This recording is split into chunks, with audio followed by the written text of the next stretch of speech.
This is section 21 of the SAT manual, section 21, where we will discuss study design and data interpretation. These are questions that will describe some study or survey conducted by a scientist or researcher, and then you'll be asked to comment on or analyze the design of the study. You might be asked about the results of the study. These are also the questions that will involve margin of error. We get a lot of students asking about margin of error, what it is, what it means. So you might be asked, how was the study designed, how it should be designed, what flaws or biases might be present in the study because of the way the study was designed. You also, again, may be asked to make conclusions based on the data collected in the study. You might also have to make calculations based on the study. Those are the various things that you could be asked about on these questions. In terms of data collection and what we call sampling, very important points to note that when it comes to sampling, which simply means selecting a small group from a larger population that you might want to study, researchers tend to sample larger populations or draw a sample from larger populations because it's extremely difficult to survey or study a huge population. For instance, there are 25 million voting age citizens in California. To survey or study all of them, which, by the way, would be known as a census. Most of you should be familiar with that word. Our Constitution does require a census be taken every 10 years, and census means to survey every single last member in a population. But again, that's a very, very difficult, time-consuming, expensive task. So what researchers will often do is they'll often pull a subset, a sample of a larger population, and then they will just survey or study that sample in the hopes of applying the results that they get from the sample to the larger population. In order to reliably extrapolate results from a sample to the larger population, in order to make justifiable conclusions about the larger population from that smaller sample, researchers have to make sure that they select the sample in a certain way, and that way is randomly. And just to home in very quickly on what it means to sample randomly, it means that each member of that larger population, I would, if I were you, highlight some of this stuff. Each member of that larger population has an equal chance of being selected for the sample. If researchers do not sample in that way, if they exclude certain parts of that larger population from being eligible for or having a chance of being selected for the sample, then what's going to happen is when the researchers try to extrapolate the results from the sample to the larger population, there's going to be some flaws, there's going to be some biases, and they may not accurately assess the traits of the larger population. So again, just to recap, in order to make sure that scientists or researchers can take the results from a subset or sample of a larger population and apply those results to the larger population from which the sample was drawn, researchers have to make sure that the sample was chosen completely randomly.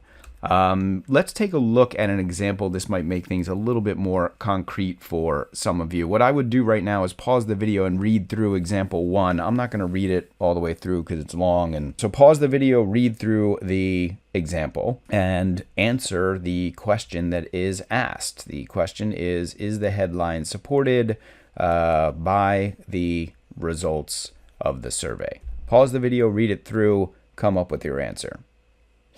So we've got Mei Lin, and the key here is that there are a lot of students. The actual number doesn't really matter. That note is over here. The 1293 does not really matter, but there's a lot of students at this school, and Mei Lin surveyed only those students. She chose her sample actually from the 350 students sitting in the auditorium. Well, that leaves out almost 1,000 students that can't be chosen for this sample. The 1,000 students that are not in this auditorium waiting for this choral concert to begin have zero chance of being selected for this sample. So the simple answer here is no. Mei Lin has made a unjustifiable claim here. She's saying, based on her results of those kids in the auditorium who said at an 83% rate that the school's administration should invest more in the theater program, Mei Lin is now saying that 83% of the entire school would say that. And again, that is not supported by the results of her survey because she did not randomly sample the nearly 1,300 students in this school. So just to go a little bit more deeply into this, the big problem with Mei Lin saying, oh, well, based on my results, 83% of the entire school is going to say that the administration should invest more. The problem is that these students that are sitting in this auditorium waiting for a choral concert to begin are almost certainly the students, or more of the students, that do want the administration to spend more on the theater program, to spend more in the arts, because these are students who have presumably volunteered to go attend a choral concert, and those kinds of students most likely are going to be the kinds of students that would support more spending on the theater program. So it is true that maybe 83% of these nearly 1,300 students would say that the school, that the administration should invest more in the theater program, but we cannot extrapolate the 83% result from the students in the auditorium to the entire student body. If Mei Lin wanted her results to be representative and more accurately reflect the entire student body, she could have done a lottery. She could have assigned every single student in the school a number from 1 to 1293 and then said, okay, I'm going to pull 100 numbers from a hat, or I'm going to use a random number generator to select 100 numbers between 1 and 1293, and I'm going to survey those 100 students. That would be a purely random sampling, and the results of that survey very well would reflect the opinion of the entire student body, the 1,293 students. Let's take a look at the top of the next page, where we will take a look at some questions that involve random sampling. Go ahead and read through number 4 on your own. So in number 4, we're just asked for which method would result in a random sample of employees. Let's circle which method would result random sample of employees at the headquarters. So we need to make sure that, again, we are selecting a purely random sample. In answer choice A, we are told that we're going to obtain an alphabetical list of all employees at the headquarters and then give the survey to the first 100 employees on the list. Well, assuming that there's more than 100 employees at this headquarters, we're going to exclude every single employee after the first 100 on this list. And again, remember, we said in order to sample randomly, we cannot exclude anybody in the larger population. We have to make sure that every person has a equal shot at getting chosen for the sample. So answer choice A is not going to result in a random sample because, again, only those first 100 employees will have any chance of being selected for the sample. Everybody after those first 100 employees on this alphabetical list, they will have zero chance of being selected for the survey. In answer choice B, we've got not only a volunteer situation, which we're going to address in a moment. Volunteer situations are really never random. But again, we've got that language, first 100 employees. In fact, I'm going to cross that off of answer choice A, and I'm going to do the same thing in answer choice B. I don't want to underline it. I want to cross it off. First 100 employees who volunteer means, again, that everybody after that first 100 employee group who volunteers, everyone after that group is going to have zero chance of being selected for the survey, which means we will not have a random sample. Answer choice C, obtain a numbered list of all employees. Use a random number generator to select 100 employees from the list, give the survey to those 100 employees. So that looks pretty good. We are obtaining a numbered list of all employees. So let's say, like in the previous question, let's say there's 1,293 employees. So if we obtain a numbered list and then we randomly generate 100 numbers to select 100 employees from the list, everybody is going to have an equal shot of being selected for this sample, which means answer choice C looks pretty good. Answer choice D, obtain a list of all employees at the headquarters who are attending an upcoming conference. That's already problematic. Again, that means that people who are not attending that conference most likely will not be selected, and indeed that's what it says here. We're giving the survey to the first 100 employees on that list of employees who are attending an upcoming conference.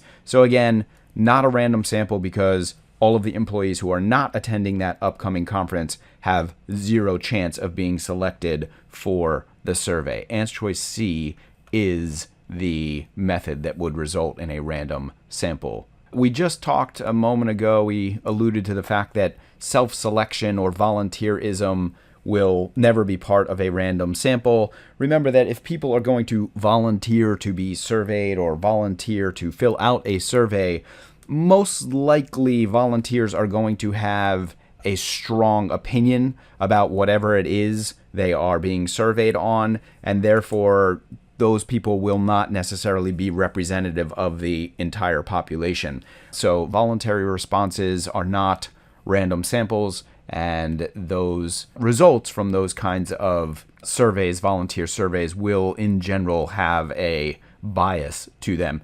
In number 5 at the bottom, again, go ahead and read it all the way through to yourself. If you want to go ahead and try the question on your own, if you're feeling confident, you can do that. Just pause the video and then come back and join us. So in this case, we've got a senator in Oregon's state legislature who wants to predict how the residents of the state will react to a proposed change to the state's official motto. Which study design most likely provide reliable results? Okay, so it makes sense here. If you want to know how the residents of a particular state will react, you would want to randomly sample residents from that state. In answer choice A, we have mailing a questionnaire to each of 200 randomly selected residents of the state. That is a tricky answer. Some students will look at that and say, well, it says randomly selected, so this is good. But if we put answer choice A aside for a moment, I'll put a little squiggly there, and we look at answer choice B, notice the difference in the language here. Now, again, the numbers themselves are not all that relevant. That note, once again, is over here. Some students will look at 200 and 300 and will think, well, 200 is less, so 300 will give you a better idea. But it's not really the numbers that matter. What matters is that in example A, we are mailing a questionnaire, meaning we are just hoping that we are going to get results back from the questionnaires that we mailed. But, as we just said, in terms of voluntary response, you've got to imagine that if you mail out 200 questionnaires, some of those questionnaires are going to get lost. Some of those questionnaires are going to go to homes where maybe people are on vacation and won't be able to grab the questionnaire and return it.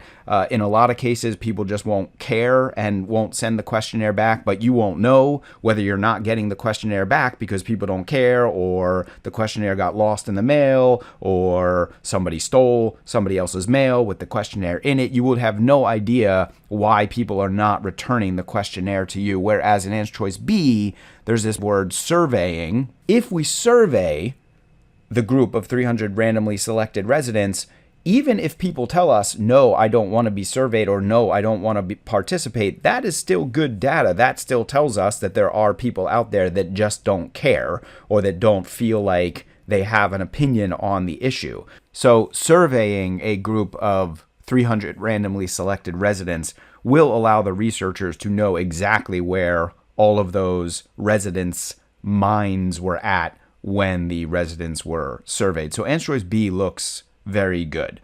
Answer choice C, interviewing a group of students randomly selected from a large public university. Again, you are going to exclude a huge portion of the population because a huge portion of the population of the state does not attend or are not students at this large public university. That is not random sampling. Answer choice D, randomly selected U.S. residents. If you want to know how the residents of a single state will react to a proposed change to the state's official motto, you would not want to randomly sample from a population that is much larger and less specific than the residents of the state you want to know about. B is the correct way to get reliable results for this senator.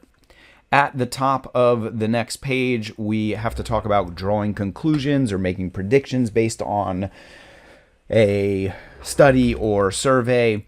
The three things you have to be aware of, the three things you're going to have to avoid, and three things that answer choices might revolve around on this test are here. I might highlight some of this stuff. Don't make conclusions that are beyond the scope of the study. Somewhat related to that first point, you cannot assume, don't assume data findings apply to any population outside of or larger than the one sampled. So for instance, if I take a sample of residents from Pennsylvania, I can't necessarily say that the residents of Florida are going to feel the same way. You have to make sure that you just stick to the population that was sampled, nothing outside of or larger than that population. You also have to be careful of confusing. So let's highlight, don't confuse correlation with causation. Just because two variables or quantities are related in some way, are associated in some way, does not mean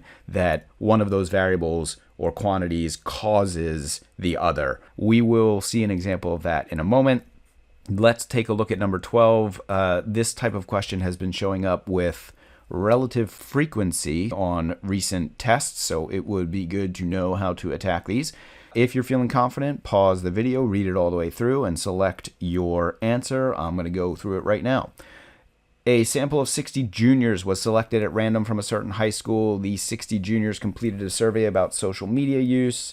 A majority felt social media represented a positive force in their lives. Which of the following is the largest population, so largest population to which results of the survey can be applied? So we need the largest population to which the results of the survey can be applied. These questions are very simple if you don't overthink them. I'm going to do this a little bit more proactively than just running through the answer choices and eliminating as we go. The answer is right here. We are sampling juniors. We're taking 60 students, but they are all juniors. So this is a sample of juniors that is selected from this certain high school.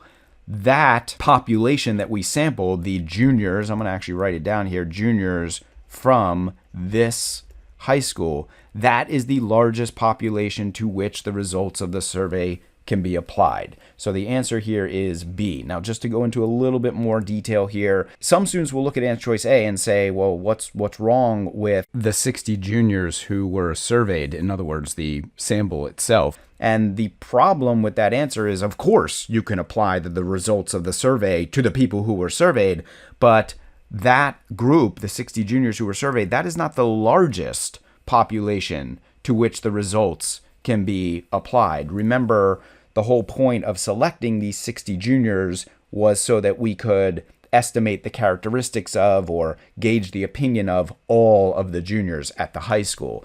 In terms of answer choice C, all students at the high school is not correct because that goes beyond the juniors, which was the population that was sampled. And then answer choice D should be the most obviously incorrect. All juniors in the state in which the high school is located. We cannot extrapolate results that we get from one certain high school to the entire state. It is very likely that different high schools in different areas of a state are going to have different opinions, or the students at those high schools are going to have different opinions. To generalize here a bit, when you see these questions that ask about the largest population to which the results of a survey can be applied, the key is to simply look at where the sample has been drawn from. Whatever population the sample has been drawn from is the largest population to which the results of the study or survey done on that sample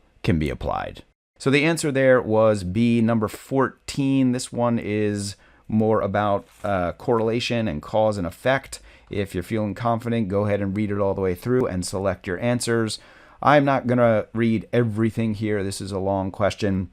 So we've got researchers trying to determine if an exercise machine increases back pain. They're going to interview 4,000, random sample of 4,000 women with no history of back pain. We've got regular or occasional users of the machine. 2 years later, interviewed the women again. And this is the finding. I'm going to underline some of this. Proportion of women with frequent back pain was significantly higher in the women who were regular as opposed to occasional users. So they are asking which is the most appropriate conclusion here. Some students might immediately say, well, look, if the women who are using the machine regularly are reporting higher rates of back pain or more frequent back pain, then clearly the use of the machine is causing the back pain. But that is not an appropriate conclusion for this study because we are not told anything about the specifics of the way this study was conducted. In order to prove a cause and effect relationship, and by the way, all of this information is over here. If you want, you can pause the video and read through what is written in this more notes box. In order to prove causation, we would have needed an experimental group and a control group that were identical in every way, except in the frequency with which the women use the machine. So if we had an experimental group and a control group identical, except for women in one group use the machine regularly and women in the other group use the machine occasionally, and the regular group did have higher rates of back pain, then we could see that this was probably a cause and effect relationship. But as of right now, there's just an association. There's just a correlation. So I'm going to write correlation / association, but not cause and effect necessarily. It could be cause and effect. We just don't know that it is. So any answer that's going to say causes, we can get rid of right away. There is no cause. There's another problem with answer choice A. It contains that word men, a cause an increase in the risk of back pain for men. Well, the study didn't give us any information on men. It just said women. So any answer that contains men is also wrong, which means we can eliminate C. It says there's an association between using the machine and the risk of back pain for women and men. Again, we don't know anything about how the men are affected by use of this machine, which leaves us with answer choice D, which is perfect. There is an association between using the machine and the risk of back pain. We said that. We said there was a correlation or an association. Regular users had more frequent back pain, but not necessarily cause and effect, and the association may not exist for men. We don't know if it exists for men. It may or it may not. Answer choice D has all of the ingredients that we need. Margin of error. So yes, margin of error questions do show up every now and then in various ways. If we see a statement like researchers estimated the mean to be 6.8 with an associated margin of error of plus or minus 0.3, what that means is that the sample itself had a mean of 6.8, but in extrapolating that result from the sample to the larger population, the researchers are estimating that the true value, in other words, the value of that larger population, the true value, is going to be within 0.3 of that 6.8. We'll see an example of what we might do with that mathematically in a moment. So again, what the margin of error allows us to do is calculate a range. I'm going to highlight this. Calculate a range into which the true value is likely to fall. Doesn't have to fall in that value, but is likely to fall.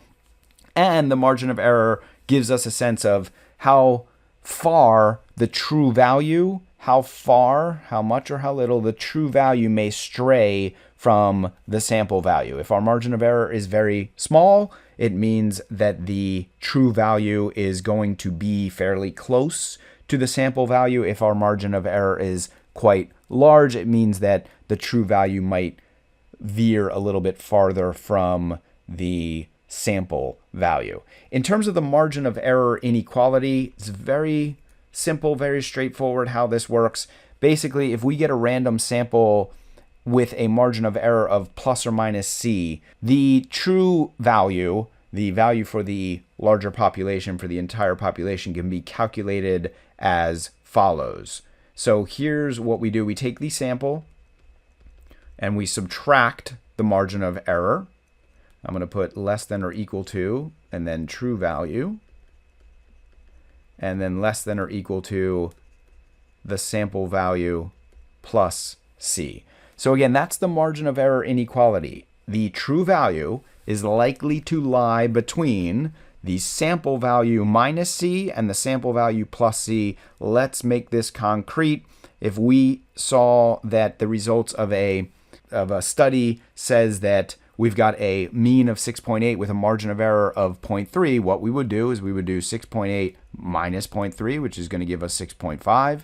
We would do 6.8 plus 0.3, which is going to give us 7.1. What that means is that the true value, which I'll abbreviate as TV, is going to be between 6.5 and 7.1. So again, the sample gave us 6.8, but if we were to extrapolate to the larger population, it's not likely that the larger population is going to be exactly the same as the 6.8. There's going to be a little bit of error above and below that 6.8. The researchers calculated that error to be 0.3, so the true value is likely to fall within this range, 6.5 to 7.1. Let's take a look at example 14. Read the question all the way through to yourself. Pause the video if you'd like to do it on your own. So in number 14, we've got a battery manufacturer, and they hired somebody to estimate their battery's mean drain time, the average blah, blah, blah, whatever mean drain time is. The laboratory analyzer ran random sample, so there's key wording, estimated that the mean drain time is 13.2, margin of error 0.6. Which of the following is the most plausible conclusion? So again, let's be proactive here. We should be able to see that if the mean is 13.2, but that's reported with a margin of error of 0.6, we're going to have 13.2 minus 0.6, and you can use your calculator here. In fact, pretty much any question that involves margin of error questions like this are going to show up on section 4 with the calculator available to you. I'm going to do this without a calculator, however. That's 13.2 minus 0.6, which should be 12.6, and then we have 13.2 plus 0.6, and again, I'm just applying the margin of error inequality that we just talked about, and this is going to be 13.8. So what that tells us is that we've got this 13.2, this margin of error of 0.6, the true value for the mean drain time is going to be somewhere between 12.6 and 13.8, and answer choice D says that. Answer choice A, not correct. This part, at least 13.2, that's not correct. We could go down to 12.6. In fact, we could go even lower than 12.6. The margin of error just tells us where the mean drain time, the actual mean drain time, is likely to be. But there's a possibility we could even go lower than 12.6 and higher than 13.8.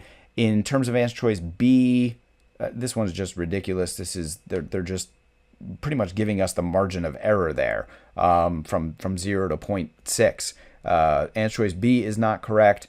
Answer choice C. So this is an interesting answer. You notice how it says under less favorable conditions. Well, going back to what I said a page or two ago about the fact that we have to make sure we don't make any conclusions that are beyond the scope of a survey or study. We did not study anything under less favorable conditions. We studied under certain conditions. We don't necessarily know what would happen under less favorable conditions. We would have to conduct another study to figure out what happens under less favorable conditions than those we studied in the study up here. Answer choice C is out, and the answer is D, which again is what we predicted based on the margin of error inequality. Some students do get worried that they're going to have to calculate margin of error. They're looking at this 0.6 and they're saying, well, how do you get that? And you do not need to know how to calculate margin of error on this test. You will not be asked to calculate a margin of error. There are ways To find margin of error, there are formulas. There is a way to use your calculator to find margin of error. You will not need to do that on this test. Most margin of error questions will be like the one we just did, where you need to use the margin of error inequality, or you might need to know a little bit about the parameters that affect margin of error, that can make margins of error bigger or smaller. The two parameters that affect margin of error are going to be your sample size and your standard deviation.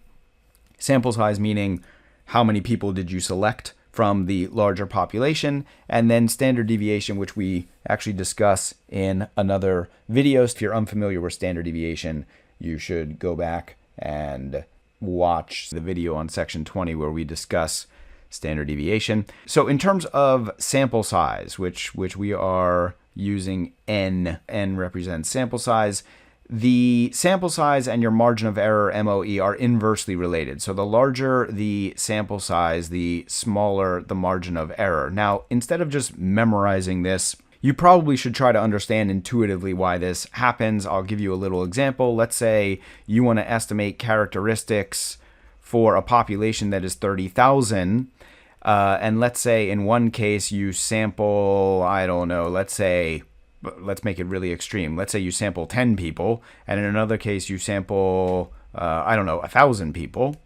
Well, clearly when you sample 1,000 people, you're going to get a much better read on that 30,000 population than only sampling 10. So let's say in the case that you sample 10, you find that the average of those 10 for some measure, something you want to study, let's say you find the average is 2.7.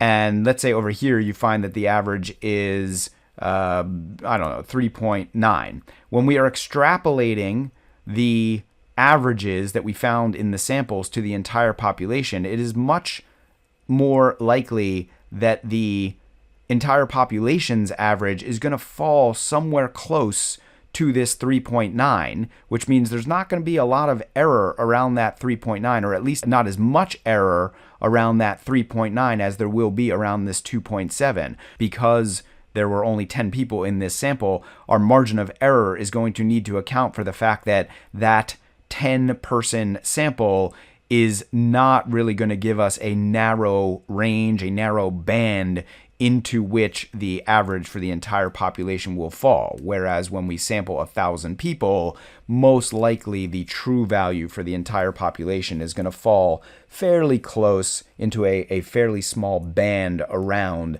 that 3.9. So again, the higher your sample, the more people you include in your sample, the lower your margin of error will be. When it comes to standard deviation and margin of error, they are directly related. So the higher the standard deviation, the higher the margin of error. And again, that should make some intuitive sense. If in a sample, I don't know, let's do this. Let's do two samples. Let's do one sample where we've got some results here, 8, 9, 10, 11, 12. And then another sample where we have 0, 5, 10, 15, 20. Okay, because in this sample, all of the results are falling into a fairly narrow band. They're all clustered fairly closely around that 10, which is the mean of this set. So when we extrapolate the results of these 5 people or things in the sample to the larger population, it is likely that the larger population, again, is going to fall into a fairly narrow band around the true value in the larger population. Will fall into a narrow band around that 10, whereas in this second sample down here, getting a little messy, I apologize, you're going to have a higher margin of error because, again, the results of the sample are widely spread. There's a lot of variation in the results of the sample, so when we extrapolate to the larger population, we're going to end up with a wider band, a wider range around that 10 than we would in the case of the first sample. So again, the higher your standard deviation, the higher your margin of error.